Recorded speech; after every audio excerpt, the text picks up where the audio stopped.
ഒറ്റവീൽ സൈക്കിളിൽ ലോകം ചുറ്റിക്കറങ്ങാൻ ഒരുങ്ങുകയാണ് കണ്ണൂർ സ്വദേശി സനീദ്. കാശ്മീരിലേക്കുള്ള യാത്ര കഴിഞ്ഞു. ഇനി നേപ്പാളാണ് 25-കാരന്റെ ലക്ഷ്യം.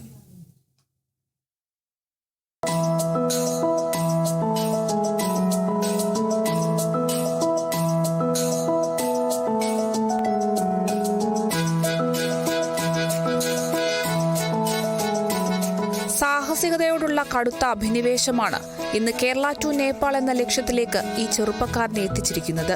ആദ്യം ബൈക്ക് സ്റ്റണ്ടുകളോടായിരുന്നു താല്പര്യം. എന്നാൽ പൊതുനിരത്തുകളിൽ ബൈക്ക് സ്റ്റണ്ട് ചെയ്യുന്നത് നിയമവിരുദ്ധവും മറ്റുള്ളവർക്ക് അപകടകരവുമാണെന്ന് തിരിച്ചറിഞ്ഞതോടെയാണ് റൈഡിങ്ങിനായി സൈക്കിൾ തിരഞ്ഞെടുത്തത്. അതും സാധാരണ സൈക്കിളല്ല, ബാലൻസ് ചെയ്യാൻ ഏറ്റവും ബുദ്ധിമുട്ടുള്ള ഒറ്റവീൽ സൈക്കിൾ. 2015 മുതലാണ് സനീദ് വേറിട്ട യാത്ര ആരംഭിക്കുന്നത്. തിരുവനന്തപുരം മുതൽ കാസർഗോഡ് വരെ ഒറ്റവീലിൽ സഞ്ചരിച്ച് ഓൾ കേരള യാത്ര പൂർത്തിയാക്കി. 2021 കശ്മീർ മുതൽ കന്യാകുമാരി വരെ ഒറ്റവീലിൽ താണ്ടി ഓൾ ഇന്ത്യ റൈഡ് വിജയകരമാക്കി. ഇത് ആക്ച്വലി എൻ്റെ ഒരു ഡ്രീം ആയിരുന്നു, ഇങ്ങനെ പോകാന്നുള്ളത്, കന്യാകുമാരി മുതൽ കാശ്മീർ വരെ.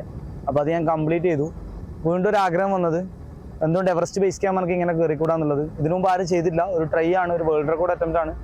ചിലപ്പോൾ എന്നെ കൊണ്ട് പറ്റുമായിരിക്കാം, പറ്റാതിരിക്കാം. ഞാൻ ജസ്റ്റ് ഒന്ന് ട്രൈ ചെയ്ത് നോക്കുന്നതാണ്. ഞാൻ ഇതിനു മുമ്പ് ഓൾ കേരള പോയിട്ടുണ്ടായിരുന്നു, അതുപോലെ തന്നെ ഓൾ ഇന്ത്യ പോയി. ഇപ്പം നേപ്പാൾ നേരിട്ട് കാണുന്ന സമയത്ത് ആൾക്കാരുടെ ഇടയിൽ നല്ല സപ്പോർട്ടാണ്. അതേ സ്ഥാനത്ത് സോഷ്യൽ മീഡിയയിലേക്ക് വരുന്ന സമയത്ത് ഒരുപാട് നെഗറ്റീവ് കമന്റ്സ് എനിക്ക് വരുന്നുണ്ട്. കണ്ണൂർ, പാലക്കാട്, ധനുഷ്കോടി വഴി നേപ്പാൾ എത്തുകയാണ് ലക്ഷ്യം. സനീദിന്റെ നിശ്ചയദാർഢ്യത്തിന് വഴിനീളെ വലിയ പിന്തുണയാണ് ലഭിക്കുന്നത്. Kerala vision news, Kozhikode.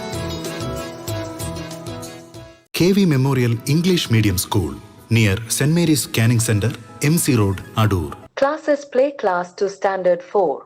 Our specialties: quality education, smart class, music, dance and yoga, molding future generation, kids loving passionate teachers, vehicle facility available, an integrated package at affordable cost.